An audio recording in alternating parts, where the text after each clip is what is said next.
अस्सलाम वालेकुम।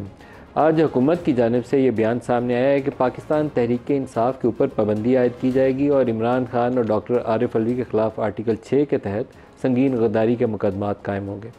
आम तौर पर सियासी मामलात के अंदर जब ये रविश इख्तियार की जाए तो दो तीन सूरत हाल हमारे सामने नज़र आती हैं कि या तो आपके मद्दे मुकाबले एक ऐसी पार्टी है जो दहशत गर्दी में मुलविस है, इंतहा पसंदी पे मुलविस है, कोई जैश है, कोई लश्कर है, कोई सिपाह है, वो जमात है जो मुल्क के अंदर बम धमाके कर रही है, सुसाइड अटैक कर रही है। तो उसके ऊपर तो आप इस तरह की बात करें कि हम उसको कालअदम करार देने लगे हैं, तो आम तौर पर पाकिस्तानी कौम हुकूमत से पहले मुतालबा करेगी कि ये जमातें वो हैं जो पाकिस्तानी कौम के बेटों को शहीद कर रही हैं, आप इसके ऊपर आगे चलिए। लेकिन एक सियासी जमात, एक दूसरी सियासी जमात, और दूसरी सियासी जमात भी वो जो लास्ट इलेक्शंस के अंदर बाकी सियासी जमातों से ज़्यादा वोट लेकर आई, ज़्यादा नशिस्तें जीत कर आई, उसके ऊपर जब ये बात करें तो सियासी दानिशमंदी का मुकम्मल तौर पर ये कहना चाहिए कि जब ख़ात्मा हो जाए ना तो फिर इस तरह की मूव की तवक्को की जा सकती है। सियासी ख़ुदकुशी के मुतरद्दिफ़ कह लीजिए इसको आसान लफ्ज़ों में। वो सियासी जमातें जो एक बड़ी सियासी जमात के ख़िलाफ़ ये कार्रवाई करने जाएंगी, वो एक गड्ढा खोद रही हैं जिस गड्ढे में उनका ख्याल यह है कि पीटीआई गिरेगी। लेकिन एज ए जर्नलिस्ट मैं आपको ये बता सकता हूँ कि पीटीआई तो जब उस गड्ढे में गिरेगी उससे पहले वो जमातें जो इस मूव को आगे बढ़ाएंगी वो उसके अंदर उससे पहले गिरेंगी फॉर श्योर। और ये इस गड्ढे में गिरने का सिलसिला जारी रहेगा क्योंकि ये रविश आम तौर पर सियासत के अंदर काबिल कबूल नहीं समझी जाती। माजी के अंदर पाकिस्तान में मिसालें मौजूद हैं। जब 71 के वाक़यात हमारे सामने नज़र आते हैं तो उस वक्त अवामी लीग को बैन कर दिया या ने, उनके जो कैंडिडेट्स जीते हुए थे उनमें से कईयों को नाअहल करार दे दिया और वहाँ पर मनपसंद लोगों की नॉमिनेशन कर दी। तो उसका अंजाम क्या हुआ हम भूल चुके हैं या याद है हमें? नेशनल अवामी पार्टी बैन कर दिया जुल्फ़िकार अली भुट्टो ने, नैब से एएनपी बन गई। फिर उसके बाद केपी के अंदर जिस तरह की आउटफिट्स बनी, ये लश्कर जैश सिपा 90 की दहाई के अंदर या जिहाद अफ़गानिस्तान के बाद जो कुछ हुआ वो भी हमें वाक़यात याद हैं कि हम भूल चुके हैं। अगर पीटीआई की सियासत काबिल कबूल नहीं है, और मेरे ख़्याल में उनकी सियासत के अंदर बहुत सारी ऐसी चीज़ें हैं जो काबिल कबूल नहीं है, मैं खुद उनका नाक़िद हूँ कि वो अपने सियासी मुखालफिन को गालियाँ निकालते हैं, ऐसे ऐसे अलकाबात से पुकारते हैं जो काबिल कबूल नहीं है। सियासत के अंदर कुछ रख रखाव होता है, मरवत होती है, उन्होंने उसका ख़ात्मा कर दिया। दूसरे को चोर डाकू से नीचे तो पुकारना पसंद ही नहीं करते। लेकिन इसकी जिन्हें तरबियत देने वाले थे, जिन्होंने नया पाकिस्तान का मॉडल क्रिएट किया था, जिन्होंने ये चोर डाकू की ललकार करार देकर नून लीग की मुंतखब हुकूमत को गिराया था और पीटीआई को इक़्तिदार दिलवाया था, अगर आर्टिकल 6 लगाना है तो क्यों नहीं उस सोच के ख़िलाफ़, उस इस्टेब्लिशमेंट के किरदारों के ख़िलाफ़ जिन्होंने ये पूरा सेटअप खड़ा किया था और उस सेटअप को गिरा के नून लीग को हुकूमत दिलवाई थी। Article 6 something very serious. हम इतने बेहुदा तरीके से ये बातें करते हैं कि बाज़ औक़ात उन चीज़ों की, उन आर्टिकल्स की जो कदर व मंज़िलत है ना, हम उसको गवा देते हैं। आर्टिकल 6 आइन तोड़ने के ऊपर लगना चाहिए, लेकिन नून लीग ने जनरल मुशर्रफ के ऊपर जब आर्टिकल 6 लगाने की कार्रवाई कोशिश की थी, उसके बाद नून लीग के ख़िलाफ़ क्या हुआ था, नून लीग को अच्छे से याद होगा।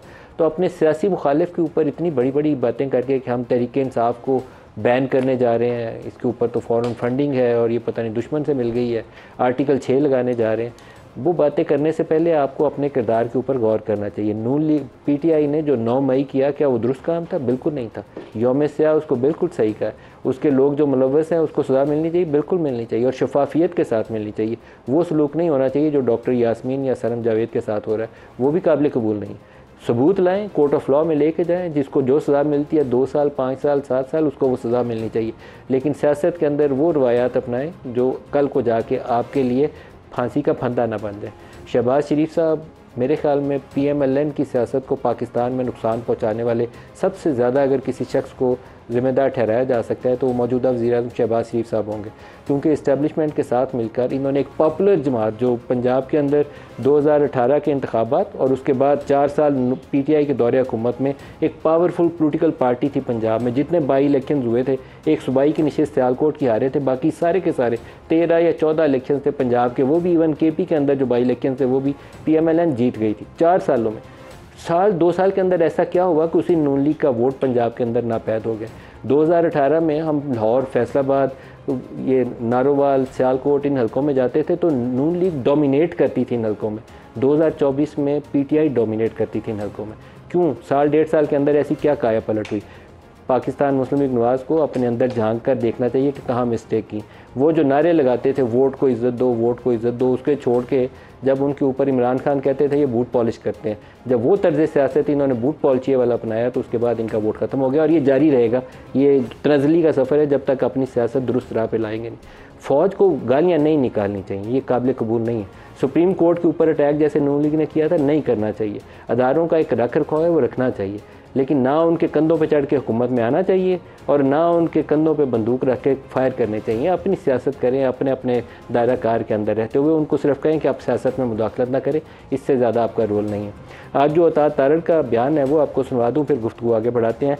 पाकिस्तान तहरीक इंसाफ के ऊपर बैन लगाने का इस मुल्क के साथ खिलवाड़, पाकिस्तान और तहरीक इंसाफ एक साथ नहीं चल सकती। मैं बिल्कुल आपको क्लियर करता हूं। फॉरेन फंडिंग एस्टैब्लिश, 9 मई के हमले एस्टैब्लिश, साइफर का केस एस्टैब्लिश, अमेरिका में रेजोल्यूशन एस्टैब्लिश। तो हुकूमत ने यह फैसला किया है, इन तमाम चीजों को देखते हुए, सबूतों को देखते हुए, वफाकी हुकूमत पीटीआई को बैन करने के लिए केस मूव करेगी। तहरीक इंसाफ पे पाबंदी लगाने जा रहे हैं। हम ये समझते हैं कि बहुत क्रेडिबल एविडेंस मौजूद है कि तहरीक इंसाफ पर पाबंदी लगाई जाए। असेंबली तोड़ना आइन की क्लियर खिलाफ वर्जी और आर्टिकल 6 लगता है इसके ऊपर। हुकूमत ने यह फैसला किया है कि तब के सदर आरिफ अलवी, तब के वजीर आजम इमरान नियाजी और तब के डिप्टी स्पीकर कासिम सूरी के खिलाफ रेफरेंस मूव किया जाए। ये भी काबीना से मंजूरी के बाद सुप्रीम कोर्ट को भिजवाया जाएगा। तीनों अशखास के खिलाफ प्रोसीडिंग्स चलाएंगे। कुछ मखसूस लॉबियां वहां मौजूद हैं बैरून मुल्क, पाकिस्तान के खिलाफ साजिश में मसरूफ अमल हैं। हुकूमत ने उनके खिलाफ तादीबी कार्रवाई करने का फैसला किया। पासपोर्ट ब्लॉक करने पड़े, ID कार्ड ब्लॉक करने पड़े, ये तमाम इकदाम उठाए जाएंगे। ये गद्दारी के मुर्तकिब जो पाकिस्तान से बाहर बैठकर पाकिस्तान को तोड़ने के ख्वाब देखते हैं।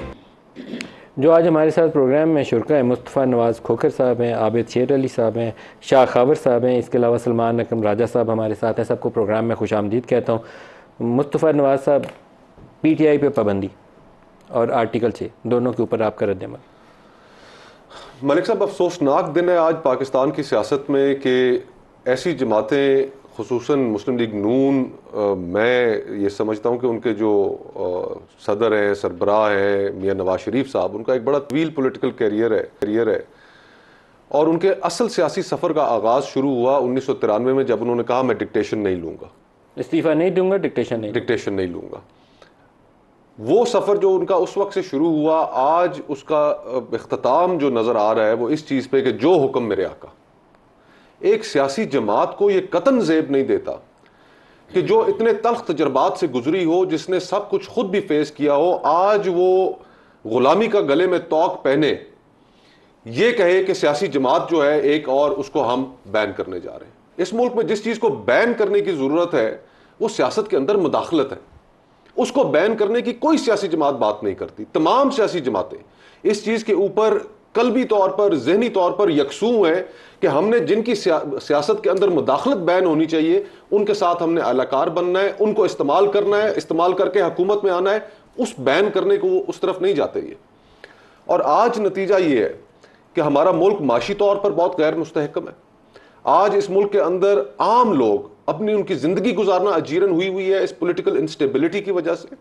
बजाय इसके कि बेटर सेंस प्रिवेल करे तमाम पॉलिटिकल प्लेयर्स में, वो बैठकर मामलात का हल निकाले, ये मामलात को मजीद कशीदगी की तरफ लेके जाएंगे। आर्टिकल 6 2 साल पहले एक वाकया होता है, वो कहते हैं ना कि लड़ाई के बाद जो मौका याद आए अपने मुंह पे मारना चाहिए। 2 साल बाद आप उठकर कहते हैं कि तहरीके अदम एतमाद के वक्त जो किरदार था सूरी साहब का, आरिफ अलवी साहब का, हम आर्टिकल 6 के मुकदमात इनके ऊपर चलाएंगे। 2 साल गुजर चुके, आपकी बीच में हुकूमत भी रही 16 महीने, उस वक्त आपको ख्याल नहीं आया।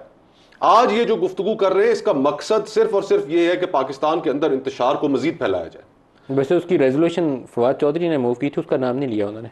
जी हाँ, वो एक उन्होंने आर्टिकल 5 की एक अजीब सी ओबीडियंस टू द स्टेट वाली शिक को इन्वोक करके अजीब सी गुफ्तगू की। आबिद शेर अली साहब से पूछा। आबिद शेर अली साहब, आप सियासी मैदान के अंदर सोचते हैं कि एक ऐसी सियासी जमात जो आपसे ज़्यादा नशिस्तें जीती थी 8 फरवरी को, उसको आप बैन कर दें? आप गवर्नमेंट है इस वक्त। देखिए मलिक साहब, मैंने भी अभी अता तारड़ साहब का बयान सुना, अगर आपने गौर से सुना हो, उन्होंने कहा जी कि हम सुप्रीम कोर्ट के अंदर रेफरेंस फाइल करेंगे। उसका तरीका यही है, पहले कैबिनेट अप्रूव करती है। अच्छा देखिए, हुकूमत को कोई इख्तियार नहीं होता कि किसी पॉलिटिकल पार्टी पर बैन लगाए, लेकिन जनरल मुशर्रफ ने के बाद उस वक्त MQM के ऊपर बैन लगा। उस वक्त ये तमाम कोई पॉलिटिकल पार्टी बशमूल PTI के किसी ने उफ तक नहीं किया। नवाज शरीफ साहब ने लंदन से प्रेस कॉन्फ्रेंस की, उन्होंने कहा जी कि ये एकदम गलत है और अल्ताफ़ हुसैन की पार्टी को पार्टिसिपेट करना चाहिए। ये तमाम प्लेयर उसी वक्त थे। उमर अयूब साहब आज बड़ा चीख रहे हैं। उमर अयूब साहब उस वक्त बैन नहीं हुई रिसेंट पास में। एमके पाकिस्तान के नाम से सिर्फ डॉक्टर फारूक सत्तार की सरबराही में थी, डिस्टिंक्शन हो गया एमके लंदन और एमके पाकिस्तान। किस तरह किसने तोड़ा उनको, किसने इलेक्शन नहीं लड़ने दिया, किस तरह उनकी लीडरशिप को टीवी पे नहीं आने दिया। उसके बावजूद उमर अयूब साहब की आज मैं गुफ्तगू सुन रहा था। उमर अयूब साहब उस वक्त आप तहरीके इंसाफ को बैन करने की हिमायत करते हैं, मुखालफत करते हैं? सीधा जवाब दें। मैं सर आपको पूरा जवाब दूंगा इसका। अब उमर अयूब साहब बैठे हैं, आपको याद होगा जवेद हाशमी साहब जो इनका हिस्सा रहे हैं, आर्टिकल 6 लगा था जनरल मुशर्रफ के दौर में। 4 साल उस शख्स ने जेल के अंदर काटा। जब उसको फालिज का अटैक भी हुआ वो जेल में रहा, उसको बाहर नहीं आने दिया गया। आर्टिकल 6 लगाया। क्या जवेद हाशमी साहब ने एक लेटर तकसीम किया जिसकी ये पादाश में ये उमर अयूब वगैरह उसी का हिस्सा थे। मलिक साहब हम किसी पॉलिटिकल पार्टी के बैन के हक में नहीं है, लेकिन आपकी पार्टी ने कहा है कि हम बैन लगाएं। सुने, फॉरेन फंडिंग का केस हुकूमत के सामने नहीं है, उसका फैसला इलेक्शन कमीशन करेगा। आप तहरीके इंसाफ के बैन की हिमायत करते हैं? सर देखें, सीधा जवाब दें। आप पीटीआई को बैन करने की हिमायत करते हैं कि नहीं करते? मैं किसी पॉलिटिकल पार्टी के बैन के हक में नहीं हूँ। आप लगाएंगे? मेरा ये जवाब है कि ये उन्होंने कहा कि रेफरेंस फाइल करेंगे, तरीका यही है। नहीं कोई ये तफसील की बात है। लेकिन किसी पॉलिटिकल शाह खबर साहब से पूछते हैं। शाह खबर साहब, ये आमतौर पर पाकिस्तान में अवामी लीग की मैंने मिसाल दी, फिर नैब की मिसाल दी, ये कोई अच्छी मिसालें नहीं है हमारी तारीख के अंदर। तहरीके इंसाफ को बैन करना चाहिए या नहीं करना चाहिए? देखिए, मैं तो ये समझता हूँ, मैं जमहूरियत पे यकीन रखता हूँ। पॉलिटिकल पार्टीज़ को एक दूसरे का पॉलिटिकल फील्ड में मुकाबला करना चाहिए, किसी को टेक्निकल बुनियादों पे नॉकआउट नहीं करना चाहिए। इसमें बिल्कुल ये हटल हकीकत है कि पीटीआई जो है वो सबसे बड़ी जमात जो है, उसके हिमायत याफ्ता जो आज़ाद उम्मीदवार थे वो एमर्ज हुए, को कि उनको सिंपल मेजॉरिटी नहीं मिली। तो मैंडेट को तस्लीम करना और उसकी अहमियत को जो तस्लीम करना, ये मैं समझता हूँ बहुत ज़रूरी है। ये जमहूरियत की रूह है। लेकिन एक चीज़ मैं आपको बताऊँ कि ये जो पॉलिटिकल पार्टीज़ को बैन करने वाली प्रोविजन ज़रूर मौजूद हैं। वो अलग बात है कि उसके स्टैंडर्ड्स बहुत हाई है उसको प्रूव करने के लिए। लेकिन एक चीज़ मैं वाज़ेह करता हूँ, जो एक मिक्स कंसेप्शन फैल रहा है, जो कि डिस्कशन हो रही है, वो ये हो रही है कि फेडरल गवर्नमेंट के पास ये इख्तियार नहीं है।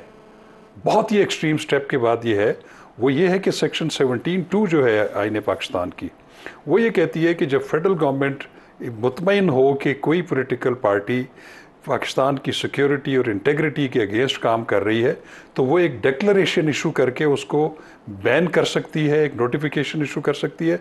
लेकिन उसके लिए लाजम है कि वो 15 दिन के अंदर अंदर उसका एक रेफरेंस सुप्रीम कोर्ट में, और सुप्रीम कोर्ट उसको देखेगी कि क्या जो मवाद जो नोटिफिकेशन है उसमें सफिशेंट कॉज मौजूद है या नहीं है। अगर वो उसको रिजेक्ट कर दे तो वो डिफीट हो जाएगी, और अगर वो उसको अपहोल्ड करे तो उसके बहुत ज़्यादा कॉन्सिक्वेंसेस हैं।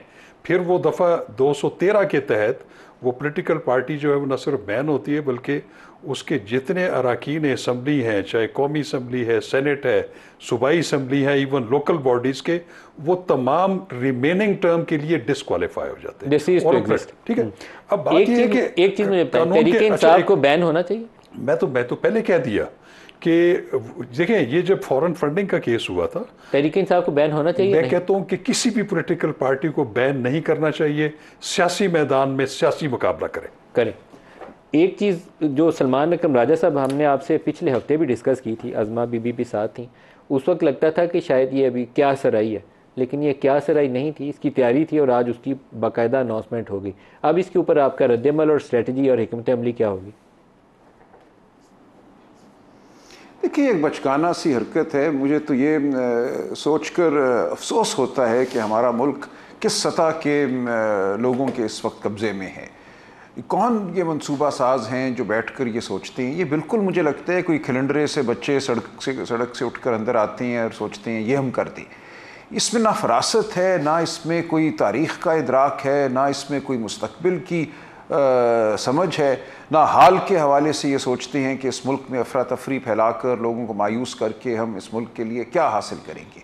तो मुझे तो अफसोस होता है। देखिए, इससे कुछ नहीं होगा, कोई बैन नहीं कर सकता PTI को, कोई अदालत ये नहीं करेगी। बैन एक मजाका खेज बात है। नेशनल अवामी पार्टी को बैन किया था 1975 में, पीपल्स पार्टी की गवर्नमेंट ने रेफरेंस की और उस वक्त के सुप्रीम कोर्ट ने इंतहाई एक अफसोसनाक फैसले में उस बैन को अपहोल्ड किया। उसका नतीजा क्या हुआ? देखिए, दो नताइज हुए। एक तो ये कि अवामी नेशनल पार्टी बन गई। बहुत से लोग जो नेशनल अवामी पार्टी के थे उन्होंने नई जमात अगले दिन खड़ी कर दी अवामी नेशनल पार्टी के नाम से, लेकिन वो मुकम्मल तौर पे उसका नेमुल बदल नहीं थी नेशनल अवामी पार्टी का। बहुत से लोग जो नेशनल अवामी पार्टी के साथ थे वो अवामी नेशनल पार्टी में नहीं आए, वो तितर बितर हो गए। सियासत में एक खला पैदा हुआ। उस खला को फिर उन लोगों ने पुर किया जिनके खून आशाम जो हरबे हैं उनसे हम आज तक हम खौफजदा भी हैं और परेशान भी हैं। तो मुल्क में आप जब एक वैक्यूम, एक खला पैदा करते हैं तो उस खला को कौन पुर करेगा ये आपके इख्तियार में नहीं होता। PTI इस वक्त मुल्क की सबसे बड़ी जमात है। मुल्क का जो यूथ है, जो तबका है 25 से आप कह लीजिए 40 साल तक की उम्र का, उसमें एक बहुत ही बड़ी तादाद इस जमात के साथ मुंसलिक है। आइंदा के बारे में जो लोग ख्वाब देखते हैं, जो उम्मीदें रखते हैं, वो इस जमात से मुंसलिक हैं। अगर आप ऐसा करते हैं तो आप उन तमाम लोगों को मुतनफ़र करते हैं रियासत से।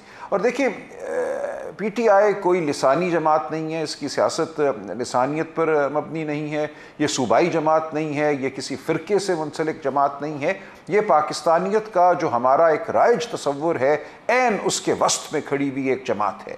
ये हर तरह से पाकिस्तान के तमाम उन नज़रियात को उजागर भी करती है, उनको आगे लेकर भी चलती है जिनको हम समझते हैं कि पाकिस्तानियत का वो एक अहम तरीन जुज़्व हैं। नज़रिया पाकिस्तान आप कह लें, मैं वो लफ्ज़ इस्तेमाल नहीं करना चाहता था। ऐसी जमात को अगर आप कहते हैं, जबकि वो पार्लिमान में भी सबसे बड़ी जमात हो, वो माशरे में भी सबसे बड़ी जमात हो, कोई इंतहाई बेवकूफ़ शख्स ये सोच सकता है कि ऐसी जमात को वो बैन करेगा और मुल्क जो है वो चलना शुरू हो जाएगा तरक्की और फलाह की राह पे। तो इस वक्त ज़रूरत ये है कि इस बैन से ज़्यादा हम उन लोगों की फ़िक्र करें जिन्होंने ये सोचा कि वो ऐसा कर सकते हैं। सुप्रीम कोर्ट में इनको हजीमत के सिवा कुछ नहीं मिलेगा, मैं आपको यकीन दिलाता हूँ।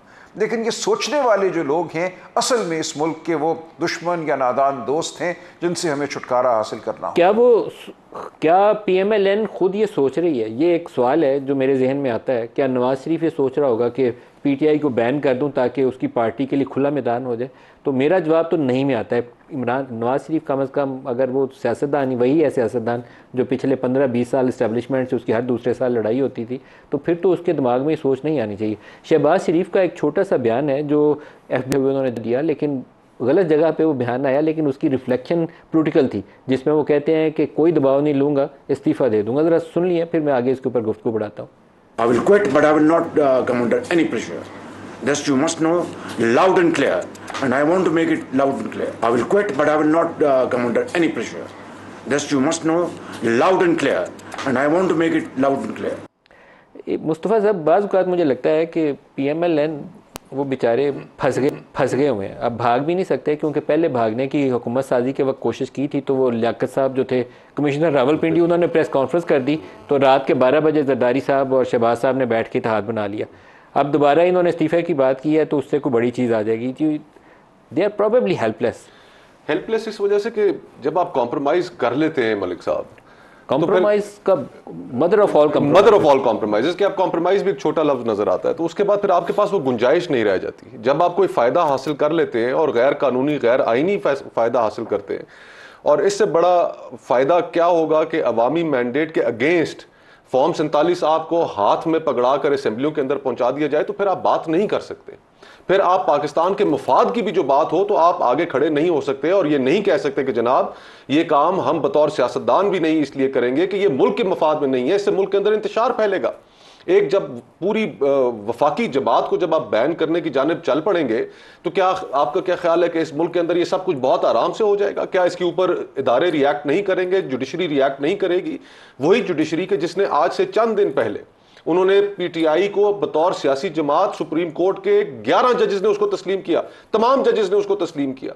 आप जो उस फैसले के अंदर 8 जज तो एक तरफ जो बाकी जज थे क्या उन्होंने पीटीआई की हैसियत को तस्लीम नहीं जो किया? सीटों का हक था वो 11 जजेस ने तस्लीम किया। जी हाँ, और एक बड़ी तादाद सुप्रीम कोर्ट की ये तस्लीम कर रही है उनकी सियासी जमात की हैसियत, और आप उसके 2 दिन बाद उनको जवाब देने के लिए आप खड़े होकर कहते हैं कि हम उसी जमात को बैन करने के लिए चले। तो मुल्क अगर इंतशार की तरफ जाता है, अगर खुदा न खास्ता मुल्क मजीद बहरान की तरफ जाता है, तो इसकी जिम्मेदारी मुस्लिम लीग नून के कंधों पर, पीपल्स पार्टी के कंधों पर और एस्टेब्लिशमेंट के कंधों पर होगी कि आपने जानते बूझते हुए मामलात को आप इस नहज पर ले गए जहां पर मुल्क को नुकसान हो। हम किसी भी नुकसान के मुतहम्मिल नहीं हो सकते मलिक साहब। लोग इस वक्त जो जुलाई और अगस्त के बिजली के बिल आने लोगों को, लोग अपना गुजारा नहीं कर पा रहे। 50% पाकिस्तानी तकरीबन इस वक्त सतह गुर्बत से नीचे जा चुका है वर्ल्ड बैंक की रिपोर्ट के मुताबिक। 50% पाकिस्तानी, ये आधा मुल्क इस वक्त सतह गुर्बत से नीचे जा चुका है। और उस मुल्क के अंदर जहां पर माशी हालात इतने कठिन हो चुके हो, लोग अपना किचन ना चला सक रहे हो, लोग अपने मुस्तकबिल के हवाले से परेशान हो, मुल्क छोड़कर जा रहे हो, वहां पर आप फिर एक नया फसाद खड़ा कर देते। और ये फसाद है संगीन नोयत का। सियासी पार्टी का पीटीआई है। जस्टिस मंसूर अली शाह जब वो एक ऑर्डर पढ़ के सुना रहे थे तो इन्होंने अभी तज़किरा किया कि जजों ने क्या कहा, तो जस्टिस मंसूर की ज़ुबानी सुन ले कि कोर्ट जिसके पास आर्टिकल 5 लगा और जस्टिस बुंदियाल ने उसको स्ट्राइक डाउन करके असम्बलियाँ बहाल की, उन्होंने आर्टिकल 6 लगाने का जिक्र नहीं वहाँ कहीं किया। उसी सुप्रीम कोर्ट से बैठे हुए जजों ने पीटीआई को एक सियासी जमात के तौर पर तस्लीम किया और कहा कि सीटें भी उन्हें की हैं। सुनिए जस्टिस मंसूर ने क्या कहा। It is declared that for the purposes and within the meaning of paragraphs D and E of clause 6 of Article 51 and paragraph C of clause 3 of Article 106 of the Constitution, Pakistan Tehreek-e-Insaf (PTI) was and is a political party which secured or won the 2 terms being interchangeable general seats in the national and provincial assemblies in the general elections of 2024 as hereinafter provided. Abid शेर अली साहब, या तो अपनी legal team आप बदलिए या सियासी जो आपकी सोच है ना उसके अंदर कुछ ऐसे लोग डालिए जो सियासी अंदाज में ही सोचते हैं। देखिए मलिक साहब, हमारी पॉलिटिकल सोच है और नवाज शरीफ साहब कभी भी एक्सट्रीम पे नहीं जाते, क्योंकि वो इस खुद इन मामला से गुजरे। जिस तरह PMLN पे पाबंदियां लगी गई, PMLN को 2018 में जिन प्रोसेस से गुजारा गया, 2018 के बाद गुजारा गया, वो PTI उस चीज़ का हिस्सा रही है। लेकिन अगेन ये एक पॉलिटिकल डिबेट है और लीगल डिबेट है। मैं आपको पहले भी कह चुका हूँ कि हुकूमत एक रेफरेंस दायर करने उनका राइट बनता है, करना भी चाहिए। फॉरेन फंडिंग केस का फैसला नहीं हुआ, क्यों नहीं हुआ, ये चीज़ें देखें एक बहस तलब है। अगेन ये सुप्रीम कोर्ट में जाएगा, सुप्रीम कोर्ट इसे अपहोल्ड करती है या स्ट्राइक डाउन करती है, ये उसका मसला है। हमने कभी भी विक्टिमाइज नहीं किया किसी बंदे को, ये उनके 9 मई के किए हुए काले करतूत हैं। आप भी उसके शायद हैं। जिन लोगों ने आग लगाई, जो लोग कोर कमांडर हाउस की तरफ लेकर गए, ये पाकिस्तान की पॉलिटिक्स में कभी भी नहीं हुआ मलिक साहब। आपको ये किसने इख्तियार दिया, आपको किसने सोच दी कि अगर आप वजीर आज़म हैं तो सब कुछ ठीक है? अगर आपके कहने पर जनरल फैज़ हमीद को चीफ ऑफ आर्मी स्टाफ नहीं बनाया जाता, वही लोग आपको जहाज़ों में भर कर लाकर प्लेट में हुकूमत देते हैं, तो उस वक्त अमेरिका का दबाव नहीं होता। अब जब आपको गिराया जाता है, आप कहते हैं जी अमेरिका ने गिरा दिया, जब बनाया था वो किसने बनाया था? और जब आप इक्तदार के नशे में थे, आप इक्तदार के नशे में आपने हर वो अमल। इमरान की हुकूमत किसने बनवाई थी? ये जनरल फैज़ हमीद ने। तो जनरल फैज़ हमीद के ऊपर फिर आप आर्टिकल 6 क्यों नहीं लगाए? देखें ये अदालतें और सारा निजाम नहीं, आपकी हुकूमत ने मूव करना है ना आर्टिकल 6 के दौर, जनरल मुशर्रफ के अगेंस्ट किया नहीं था, वो आपने सजा भी भुगत ली भुगती, लेकिन किया नवाज शरीफ के। अब आपने आर्टिकल 6 लगाना है तो उनके खिलाफ लगाएं जिन्होंने आपकी हुकूमत गिराई। शरीफ साहब ने जो बलोचिस्तान में आपकी हुकूमत किसने गिराई थी? मलिक साहब, बलोचिस्तान में आपकी हुकूमत किसने गिराई थी? फैज़ हमीद ने। आपके शेर का निशान सेनेट इलेक्शन में किसने छीना था? और जजेस ने। वो जो उनके खिलाफ आर्टिकल 6 कैसे कह सकते हैं आप कैसे इसको एग्जाम्पशन दे सकते हैं? लगाए ना आर्टिकल 6 फिर उन जजों के खिलाफ जनरल फैज़। बाबा डैम का क्या नाम था जरा? साकिब निसार पर, उसको कैसे छोड़ दें? ये सारे उस वक्त लगाए ना जी आर्टिकल 6। ये कौन बैठा हुआ था उस वक्त जब नवाज शरीफ को तकरीर तक बैन की उन्होंने? खोकर साहब, नवाज शरीफ को टीवी पे दिखाना बंद किया आपने, इमरान को बैन कर दिया आपने भी वही काम किया। देखिए मैं तब भी कहता था गलत है, आप भी कहता हूं। इन्होंने तो सहाफियों के ऊपर गोलियां चलाई। अब सारा आलम को भूल गए आप। अफ्तार आलम को राज चलते उसने गोलियां मारी और ये हंसते थे। फवाद चौधरी साहब सारे आके टीवी पर ऐसे सीना तान के बात करते थे। मुझे हमारे हुकूमत में इस तरह की फसाइयत नहीं है। जिसने अफ्तार आलम को गोली मारी आपने उसको पकड़ लिया? और आप बताएं किसने मारी? आप जिसके मारी पकड़े हैं? दौर में सहाफियों को गोली मारी गई, सहाफियों को मारा गया। अफ्तार आलम को जिसने गोली मारी आप उसको क्यों नहीं पकड़े? मुल्क आइन के मुताबिक शाह खबर साहब ब्रेक ले लें, ब्रेक से वापसी भी आपसे जवाब लेता हूं। आइन के मुताबिक चलना चाहिए, ख्वाहिशात के ऊपर फैसले अदालतों में भी आप भी चल रहे इस वक्त। आप ये सियासी सोच की मुजाहरा नहीं कर रहे। मैं बिल्कुल ब्रेक ले लें, ब्रेक ले लें, हमारे साथ रहिएगा।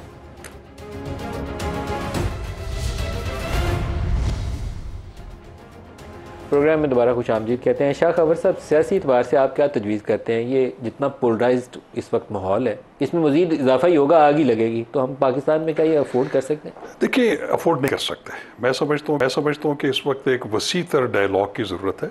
तमाम पोलिटिकल पार्टीज़ में, तमाम स्टेक होल्डर्स में मैं बरमला कहूँगा, अदलिया को भी बीच में शामिल करें, आप एस्टेब्लिशमेंट को भी बीच में शामिल करें, आप जो सहाफ़ती तंजीमें हैं उनको भी शामिल करें। एक जब तक आप एक बैठ के एक जनरल कंसेंसस डेवलप नहीं करेंगे कि हमने करना क्या है, हमने जब तक ये अपने आप को जो है वो तैयार न किया कि हमने किसी की जो है वो बंदूक के लिए जो है अपनी शोल्डर नहीं प्रोवाइड करना, हमने किसी को लेट डाउन करने के लिए दूसरे की सीढ़ी इस्तेमाल नहीं करनी।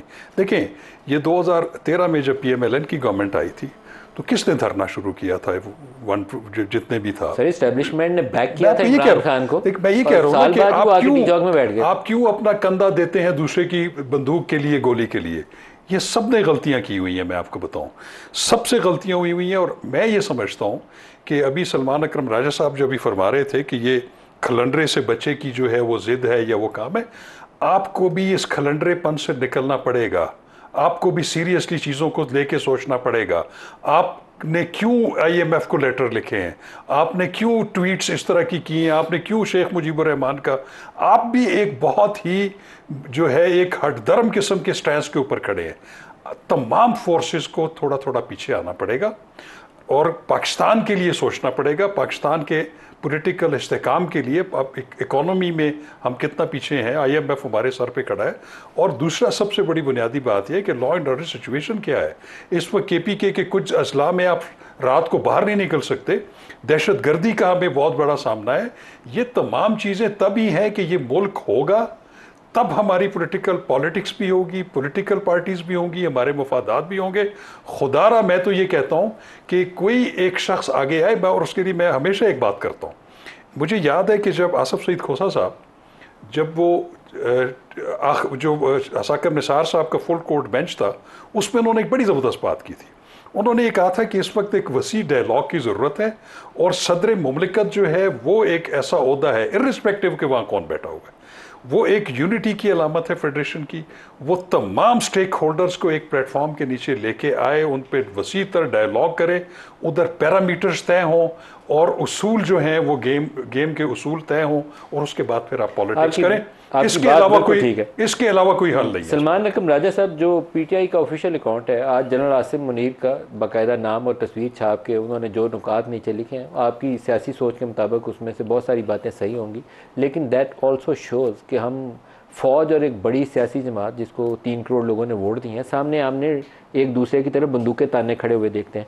ये एक्सेप्टेबल नहीं है मुल्क की यूनिटी और इस्तेहकाम के लिए। तो there should be a way out. सियासी सोच, हिकमत अमली वो कैसे होगी? एक डायलॉग हो सकता है तो डायलॉग करें, आपस में बैठ सकते हैं वो करें, कोई तरीकाकार आप सुजेस्ट करें। खावर साहब ने एक अच्छी, शाह खावर साहब ने अच्छी बात की, आप तजवीज़ करें। देखिए, बिल्कुल एक तरीक़ाकार हो सकता है, लेकिन हमें हकीकत को पहले मानना होगा ना। हकीकत जो है वो यही है कि हमारे से इलेक्शन जो छीना गया, जो एक शबखून हुआ, वो कोई सियासी जमातों ने नहीं किया। देखिए, इस बात में किसी को कोई इबाहम नहीं होना चाहिए। हमारा जो गिला है, जो हमारी शिकायत है, वो इदारों से है, इलेक्शन कमीशन से है। आप जानते हैं क्या हुआ उस रात, हम सब वहाँ मौजूद थे। तो एक कौम की राय पे आप जब डाका डालते हैं, उसकी आवाज़ को सल्ब करते हैं, तो नताइज के लिए आपको तैयार रहना होगा। ये नहीं हो सकता कि कोई छींटा आप पर ना पड़े जब इतनी बड़ी एक कार्रवाई के आप मुर्तकिब हो जाएं।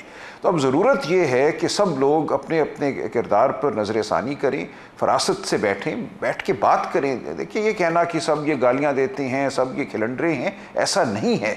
पीटीआई के साथ बहुत बड़ी तादाद में वो लोग मुंसलिक हैं जो मैं समझता हूँ वाक़तन इस मुल्क की फ़लाह के लिए सोचते भी हैं और फ़लाह के लिए काम करने की सलाहियत रखते हैं। आपने उनको रद्द किया, आपने उनको एक मंसूबे के तहत पार्लिमान में नहीं आने दिया। तो ये सब कुछ एक सोच की अक्कासी करती है ये सूरत हाल, कि आपने किसको चाहा कि वो सियासत में आगे बढ़े, किसको आपने चाहा वो ना बढ़े। तो ये सब तो बहुत सालों से आपकी एक प्लानिंग है जो चल रही है, उसका समर आज आपको नज़र आता है। अगर वाक़तन आप पाकिस्तान के साथ मुखलिस हैं और वाक़तन अगर आप कोई सोच रखते हैं जिसमें गहराई है, गिराई है, तो आप आइए, बैठिए, हमारे साथ बात कीजिए। आप अपने ओहदे और अपने रैंक को ज़रा एक लम्हे के लिए भूल जाइए और एक इंसान के तौर पे आप आके बात कीजिए, बात सुनिए, फिर हम आगे बढ़ेंगे। अगर आप ये समझेंगे कि सलमान अकरम राजा साहब हाथ में है, 2018 में आप जैसे इलेक्शन जीते थे उसमें कोई शक्को शुबे की गुंजाइश नहीं है कि आप लोग कैसे इलेक्शन जीते थे। आप 2024 में फरवरी में जैसे इलेक्शन हारे उसमें भी कोई शक नहीं है। मैं आपको ये नहीं कहूँगा कि आपको जेन्युइनली आप हार गए, मैन्युफैक्चर्ड था प्रोसेस।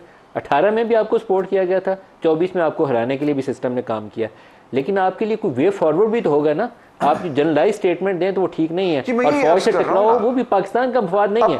ये पाकिस्तान का मफाद नहीं है कि फौज को गाली निकाली जाए, ये भी मफाद नहीं है कि एक वज़ीर-ए-आज़म को जेल में डाल दें। बिल्कुल ठीक बात है, बिल्कुल ठीक है, बिल्कुल टकराव नहीं होना चाहिए। तो होना ये चाहिए कि हम सब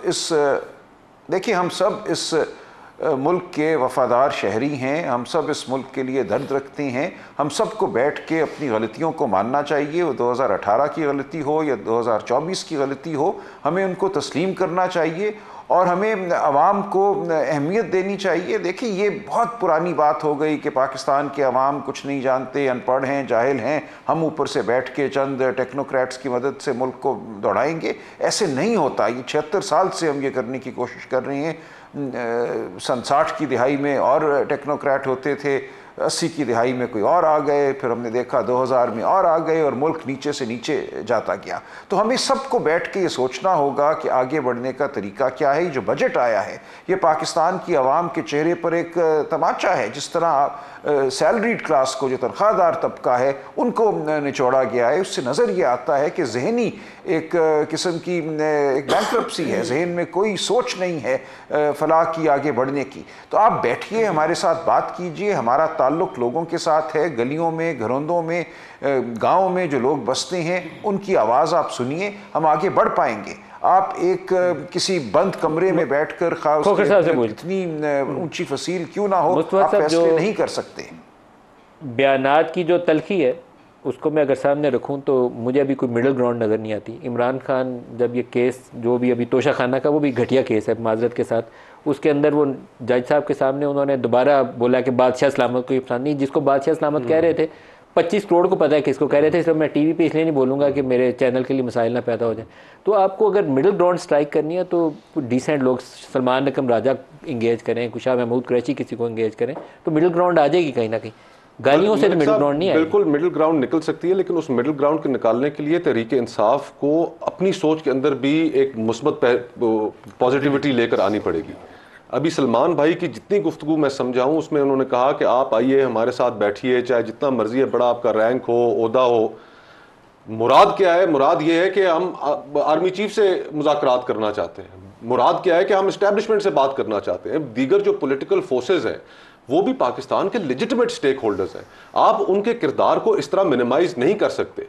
जब आपने सवाल पूछा तो शुरू में उन्होंने कहा कि जी बिल्कुल हमने ये अपने अकाउंट से ट्वीट किया, हम ये बिल्कुल हमारा दावा है कि जो हमारे इलेक्शन के ऊपर शब खून मारा गया वो इदारों की जानिब से मारा गया। तो जब जिन्होंने आपके मैंडेट के ऊपर शब खून मारा तो फिर घूम फिर कर आप कहते हैं कि हमने बात भी आप ही से करनी है। आप बाकी पॉलिटिकल फोर्सेस के साथ बैठने के लिए तैयार नहीं है। इसमें बाकी सियासी जमातों का भी कसूर है कि जहां पर पॉलिटिकल विक्टिमाइजेशन हो रही हो, जहां पर ऑपोजिशन लीडर के घर पर छापे पड़ रहे हो, तो वहां पर आप वो माहौल ही नहीं क्रिएट कर रहे कि जिसके अंदर गुफ्तगू हो सके। लेकिन तहरीक इंसाफ को ये बात भी अपनी क्लैरिटी के साथ करनी होगी कि जी हम पॉलिटिकल फोर्सेस को रिकग्नाइज करते हैं, भले हमारे उनसे सियासी इख्तलाफात हैं, लेकिन वो इस मुल्क के लेजिटिमेट स्टेक होल्डर्स हैं और हम उनके साथ बैठने के लिए तैयार हैं at the exclusion of establishment. अगर हमने वापस दोबारा, ये आपकी जमात ये बात नहीं कहती, आपकी जमात की ऑफिशियल स्टैंस ये है कि हम नहीं बिल्कुल है, देखिए पीपल्स पार्टी और एमक्यूएम से बात नहीं करेंगे, ये आपकी ऑफिशियल पोजीशन है। नहीं देखें ये एक तोहमत है। जब नून लीग का इरादा ये हो कि हमें वो नापैद करना चाहती है, बैन करना चाहती है, तो उनसे क्या बात हो। देखिए बात तो हो रही है, असेंबली में हम मौजूद हैं, हम कमिटीज़ में मौजूद हैं, ऑल पार्टीज कॉन्फ्रेंस का आपकी जमात की ये ऑफिशियल पोजीशन है। आपके तर्जमान ने भी और इमरान खान ने भी कहा 3 जमातों से बात नहीं होगी। वो ठीक है, वो ठीक है, लेकिन देखें उनसे बात तब होगी जब वो मौजू जो है उसको डिफ़ाइन करें, वो माने कि हमने जमहूरी अमल को आगे बढ़ाना है, जो जमहूरी अमल पे शब खून हुआ उसकी बात हमने करनी है, हम किसी शफाफियत की तरफ जाना चाहते हैं। अगर वो ये बात करना चाहते हैं कि मट्टी पाओ, बस आ जाओ, लॉयल अपोजिशन बन जाओ, अब हम आगे बढ़ते हैं, जो हुआ सो हो गया, वो बात नहीं हो सकती। हम ये कह रहे हैं कि जो 8 फरवरी 9 फरवरी को हुआ उसके जो मुस्तफ़ीद लोग हैं वो पहले माने कि उस दिन कुछ गलती हुई, अब हम उस गलती को ठीक करना चाहते हैं, तो फिर बिल्कुल बात होगी। लेकिन वो अगर ये कहते हैं कि हम मुश्तमिल अब अदालतें बनाएंगे, ये हुकूमत को आगाज करना चाहिए, पहला कदम आपको लेना चाहिए। जी सलमान रकन राजा साहब समझदार आदमी है, ये पनामा केस में पेश भी होते रहे, इनको पता है कि हमारे साथ क्या हुआ है और इनको एक एक चीज़ इनके नज़र से गुजरी है। और ये जो बयानात देते थे, क्या मैंने इनको कहा था कि 2000 जब इमरान खान पे वोट ऑफ नो कॉन्फिडेंस आया, क्या मैंने इनको कहा था कि जी रिज़ाइन कर दे, असेंबली से निकल दे? इनको नहीं पता था कि जी इलेक्शन जो गवर्नमेंट्स बनेंगी वो लीडर ऑफ द अपोजिशन और हुकूमत की मुशावरत से बनेगी, इनको नहीं पता था। मैंने इनको कहा था पंजाब हुकूमत छोड़ दे, मैंने इनको कहा था कि सियासत से किनारा कशी कर ले, खुद ये खुदकुश बम्बार्डमेंट है, खुद अपने पाँव पे कुल्हाड़ियाँ मारी हुई इन्होंने। क्या मैंने कहा था कि 9 मई का वाक़या कर दे? क्या मैंने कहा था कि ये इमरान खान ट्वीट कर दे अपने ऑफिशियल अकाउंट में, बाद में मुकर जाते हैं? मलिक साहब देखें, हर ये चीज़ ख़राब करते हैं, बाद में मुकर जाते हैं। सलमान अकरम राजा साहब को मैंने कहा है कि आप पार्लियामान के अंदर बैठे हैं, इलेक्शन रूल्स बनाए, जो भी बनाए, पार्लियामान दुनिया में पार्लियामान के अंदर बातें बाहर तो आप गाली गलौज करनी है, वो तो आप पहले भी कर रहे हैं, उसके लिए फिर सारे तैयार हैं, ना मैं मानूं ना मैं मानूं। अगर आप सियासी बात करते हैं, अगर आप जमहूरी सोच रखते हैं, जमहूरियत की खूबसूरती पे पार्लियामेंट के फ्लोर के ऊपर है। आप जब इक़्तिदार में थे आपकी आंखों में काली पट्टी बंधी थी, आपका एक ही मिशन था कि जी नवाज शरीफ को किसी तरीके से मिनिमाइज कर दें, मरियम नवाज को हथकड़ी लगा दें। सलमान राजा साहब उस वक्त आपकी सोच बड़ी पॉजिटिव होती थी, जो आपके बयान आते थे आप उसको भी ज़रा दोहराएं कि आप माजी में क्या स्टेटमेंट देते रहे।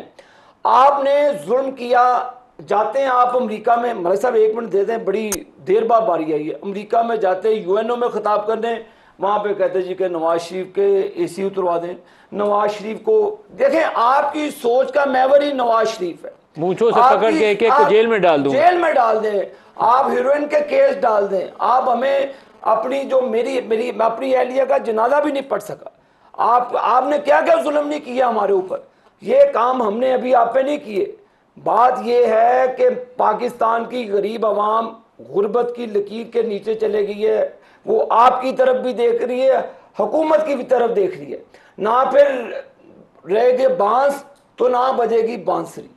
बेहतर है कि पार्लियामेंट के फ्लोर पे कौम को एक होप दें, उम्मीद दें कौम को, कौमी मफादात में पाकिस्तान के। शाह खबर साहब अभी इन्होंने एक जुमला बोला, ना रहेगा बांस ना बजेगी बांसुरी। बहुत से लोगों को ये खदशा है बाकायदा कि ये वाली सूरत हाल ना पैदा हो जाए, कि कुछ और ही हो जाए, ये बिसात ही ना लपेटी जाए। इन्होंने खुद अपने जुमले में उसका इस्तेमाल कर दिया। नदीम साहब मैं तो कहता हूँ बांस भी रहे और बांसुरी भी कायम रहे। देखिए मैं आपको बताऊँ, लेकिन ऐसा अंदेशा मौजूद है। मैं आपको बात बताऊँ, चलें यहाँ पे एक कंसेंसस तो डेवलप हुआ, सलमान अकरम राजा साहब भी और आबिद शेर अली साहब भी, हम तो ऑब्जर्वर्स हैं, कि मैं ये समझता हूँ कि PMLN और उनके इत्तेहादी जो पार्लियामेंट में हैं वो सुप्रीम कोर्ट के फैसला जिस पे मुझे भी तहफ़्फ़ुज़ात हैं, लेकिन मैं ये ज़ाती तौर पे समझता हूँ कि वो जो आज़ाद उम्मीदवार जीते थे वो PTI के ही थे। आई हैव ग्रेट रिजर्वेशंस, उसकी ज्यूरिस्प्रूडेंस पे मुझे एतराज़ है। हुकूमती इत्तेहाद ये कहे कि ठीक है हम सबको मानने के लिए तैयार हैं कि वो PTI की पार्लिमानी पार्टी बन जाए और वो अपना एक रोल अदा करें। दूसरी तरफ सलमान राजा साहब ये कहें कि हम एक नया मिसाक जमहूरियत करना चाहते हैं। मैं समझता हूँ कि ये तमाम मसाइल, ये बैनिंग ऑफ पॉलिटिकल पार्टी, ये आर्टिकल 6 और ये सारी चीज़ें झाग की तरह नीचे बैठ जाएंगी। दोनों स्टेक होल्डर्स को अपनी अपनी पोजीशन से पीछे आना पड़ेगा, एक दूसरे के मैंडेट को मानना पड़ेगा, एक दूसरे की हैसियत को तस्लीम करना पड़ेगा। शाह खबर साहब, आप एक हिम्मत करिए जी, एक इनवाइट भेजिए वो गौहर साहब को और सलमान अकरम राजा साहब को, और इधर से इनके पार्टी के 2 सीनियर लोगों को इनवाइट भेजिए। हो सकता है आपके साथ बैठ के मैं समझता हूँ कि अगर ये हो सकता है तो मैं और मुस्तफ़ा साहब ये करने के लिए तैयार हैं जी आप? जी बिल्कुल शाह खबर साहब, आप दोनों दावत दीजिए इनके। बिल्कुल देते। तो लेट्स सी कि वो क्या रिस्पॉन्ड करते हैं। आप उनको तस्लीम करें कि वो जितने भी 81 या 82 सियासत में दूसरे के लिए गुंजाइश पैदा करें ना, बात करें तो रास्ता निकल आता है। और उधर से वो ये कहें कि हम मिसाक जमहूरियत पॉलिटिकल पार्टी से करने के लिए तैयार हैं। ये मसाइल का हल है। अब बताइए सलमान अकरम राजा साहब, इज इट डूएबल? सलमान अकरम राजा साहब, नदीम मलिक साहब, बिल्कुल ये ठीक सोच है। देखिए ये फैसला कर लेना PMLN वाले कि वो हमें ख़त्म करना चाहते हैं या हमसे डायलॉग करना चाहते हैं। वो चाहते हैं हम पार्लिमान में रोल अदा करें या वो चाहते हैं कि हमें जेलों में डालें और हम पर संगीन गद्दारी के मुकदमे बनाएं। देखिए ये सोच की जो वजाहत है वो तो इनकी तरफ से आनी होगी ना। हुकूमत ये है, इनके हाथ में इस वक्त ताकत है, झूठी सच्ची जो भी है, हुकूमत तो ये है। उसके बाद मैं समझता हूँ होना ये चाहिए कि हम बैठकर आइंदा का लाएअमल बनाएं, जिसका हदफ पहला जो है वो होना चाहिए एक शफाफ इलेक्शन। इसमें हम इदारों को भी रजामंद करें कि खुदा के लिए ये रविश अब छोड़ दो, इलेक्शन में जो मस्बत नताइज की कोशिश है वो कोशिश तर्क करो, अवाम का जो फैसला है उसको कबूल करो, और उसके बाद जो हुकूमत बनती है वो कौमी फलाह के लिए काम करे, एक दूसरे के वजूद को माने। जब सही मैंडेट हर एक के हाथ में होगा, हमें पता हो कि इनकी सीटें कितनी हैं, दर हकीकत हमारी सीटें कितनी हैं, तो हर एक अपने अपने मैंडेट के मुताबिक अपनी अपनी जगह काम करेगा। जब आप एक कजी पैदा कर देते हैं, इलेक्शन पर हमला करके एक झूठ की सियासत कायम कर देते हैं, एक फरेब की हुकूमत कायम कर देते हैं, तो पूरा निज़ाम अबतर हो जाता है, फिर गुफ्तगू भी मुख्तलिफ हो जाती है, लहजे बदल जाते हैं। तो सही समझ आपस में बैठेंगे तो शायद इस मसले का हल निकल आए। आप बैठ के आपस में एक दूसरे के सामने तो इसका हल निकल आएगा। एक बात करने की इजाज़त है? जी जी पूछिए आप। ये सलमान अकरम राजा साहब, आपने 2018 में हमारा मैंडेट चोरी किया, हुकूमत जमहूरियत पर शब खून मारा, हमारी लीडरशिप को बाहर रखा, आप धांधली की पैदावार थे, धांधली के जरिए आए। उसके बावजूद as a leader of the opposition Shahbaz Sharif साहब ने on the floor of the house कहा कि आप एक चार्टर ऑफ इकॉनमी बनाए, हम हुकूमत का साथ देंगे। इमरान ने कहा, उसमें बिलावल साहब ने भी एक उस पे इमरान टेररिज्म इशू पे बिलावल ने कहा कदम बढ़ाओ, इमरान खान तुम्हारे साथ है। ये पहले इमरान खान से बात कर लें क्योंकि वो उसने मुकर जाना है। सलमान अकरम राजा साहब को आगे लगाएंगे, बाद में मुकर जाएगा जी मैंने तो इनको कहा ही नहीं। पहले ये अपने लीडर से इजाजत ले जाए क्योंकि उसने मुकर। राजा साहब दोबारा आप जवाब दें। उसने मुकर जाना। राजा साहब से जवाब ले। जी राजा साहब। नहीं देखिए, माजी जो है हमारी कौम का, हमारे मुल्क का कोई ताबनाक नहीं है, उसमें बहुत गलतियां हुई हैं, हर तरफ गलतियां हुई हैं। तो हमें आज फैसला करना है कि इन गलतियों के नतीजे में जिस खाई में हम गिर चुके हैं, हमने उसी खाई में मज़ीद खोदना है, अपने आप को मज़ीद हमने दफनाना है या अब हमने उठना है। तो हमें फ़ैसला करना होगा कि अब हमने एक शफाफ निज़ाम कायम करना है और आगे बढ़ना है। मेरी नज़र में ये पहला मामला है जिस पे हमें गुफ्तगू करनी है। क्या इमरान खान इंडोर्स करेंगे PMLN से बातचीत के अमल को? बिल्कुल करेंगे। देखिए ये तो हम बिल्कुल हमारा तो बड़ी खुशाइंद बात है ये। बड़ी खबर चलाएं आप। गुफ्तगू हुई है कि अगर हम शफाफ सियासत की जाने बढ़ सकते हैं, शफाफ इंतखाबात की जाने बढ़ सकते हैं, तो मुझे पूरा यकीन है कि हर सतह पे डायलॉग मुमकिन है और कोई भी उस डायलॉग से इनकार नहीं करेगा। हमें शफाफियत की तरफ बढ़ना है। उसकी गारंटी कौन देगा? उसकी गारंटी वही इदारा दे सकता है। मेरे ख्याल में आप और शाह खबर साहब, जैसे वो अमेरिका में नहीं वो लेजिस्लेशन होती है, वो कैरी लूगर लॉ बन जाता है, तो आप शाह खबर और मुस्तफ़ा नवाज खोखर एक फोरम बनाए और उसमें इनको बिठाएं साथ। कोई और मुझे फोरम नजर नहीं आता। बिल्कुल इतनी पोलराइजेशन बढ़ चुकी है मलिक साहब, इतनी नफरतें बढ़ चुकी हैं कि हमारे माशरे के अंदर से वो इम्पार्शल लोग ही ख़त्म हो गए हैं कि जिनके साथ बैठ के या कोई सैनिटी की बात कर सके। अब उसके अंदर जो बुनियादी किरदार है, उसके लिए माहौल जब आपने क्रिएट करना है तो उसमें हुकूमत को भी बड़ा दिल दिखाना पड़ेगा। फिर ये नहीं हो सकता कि आज एक तरफ हेडलाइन लगी हो कि अपोजिशन लीडर के घर पे छापा, पॉलिटिकल वर्कर्स जो हैं उनकी विक्टिमाइजेशन जारी हो, कोर्ट्स के ऑर्डर्स को आप फ्लाउट कर रहे हो, तो इनको भी एक अच्छी इन्वायरमेंट क्रिएट करने के लिए एक हुकूमतें बड़ा दिल दिखाया करती हैं। और फिर जाहिर बात है तहरीक इंसाफ उसको अपने रवश के ऊपर भी गौर करना होगा कि अगर हमने वाकई मुल्क को क्राइसिस से निकालना है तो फिर हमें अपनी जो ईगोज हैं उनको सैक्रिफाइस करना पड़ेगा।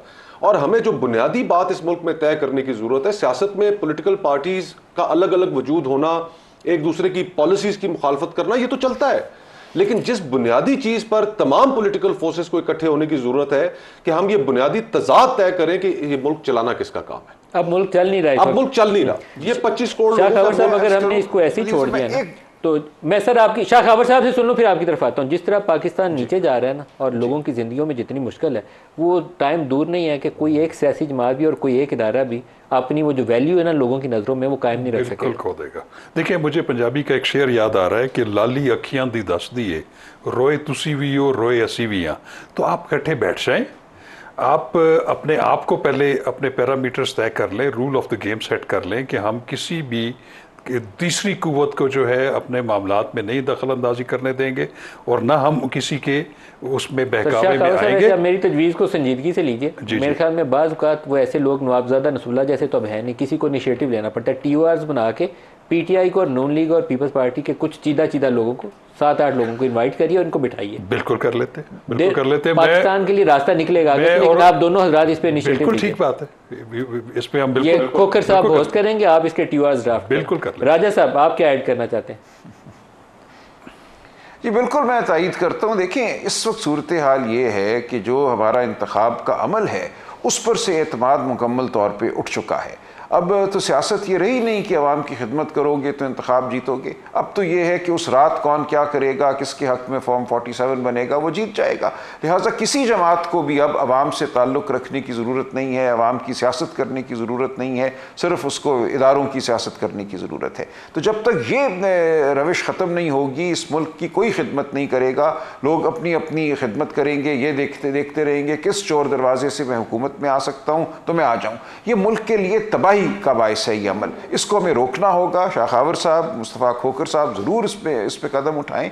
बाकी भी जो साहिब सोच रखने वाले लोग हैं माशरे में, आप हैं, कदम उठाएं। आप देखेंगे आपको लाखों लोग मिलेंगे जो इस बात की तायद करेंगे और तकाजा करेंगे कि इस मुल्क को अब आज़ाद कर दो, इसकी सियासत को आज़ाद कर दो, इसकी सोच को आज़ाद कर दो। क्लोजिंग रिमार्क्स साहब आपसे। देखिए जी मर साहब, मैं यही कहूँगा स्पीकर नेशनल असम्बली की सरबराही में एक कमेटी एक पार्लियामान के अंदर मिलाने, रूल्स तय कर लें, फिर तमाम पॉलिटिकल पार्टीज। मैं फिर अगेन कहूँगा कि आई डोंट नो कि इमरान खान उस पर कारबंद रहेंगे कि नहीं। हम आपको कहते इंश्योर करते हैं कि स्पीकर साहब की सरबराही में कमेटी बनाकर TOR सेट कर लें, मुल्क को आगे चलाएं, ताकि पाकिस्तान के लोगों में जो इंस्टेबिलिटी है उसका भाम ख़त्म हो और पाकिस्तान आगे चले। पाकिस्तान तब उसी वक्त आगे चलेगा कि अगर तमाम पॉलिटिकल फोर्सेस जो पार्लियामान के अंदर मौजूद हैं बैठकर वो बातचीत करें और मुल्क को आगे लेकर जाए। मेरे ख्याल में शाह खावर और मुस्तफ़ा साहब अगर ये कुछ लोगों को मिला के PTI और PMLN के ये तरीकाकार तय कर दें कि पार्लियामेंट्री कमेटी का क्या स्ट्रक्चर होगा, तो यहीं से वे फॉरवर्ड भी मिल सकता है।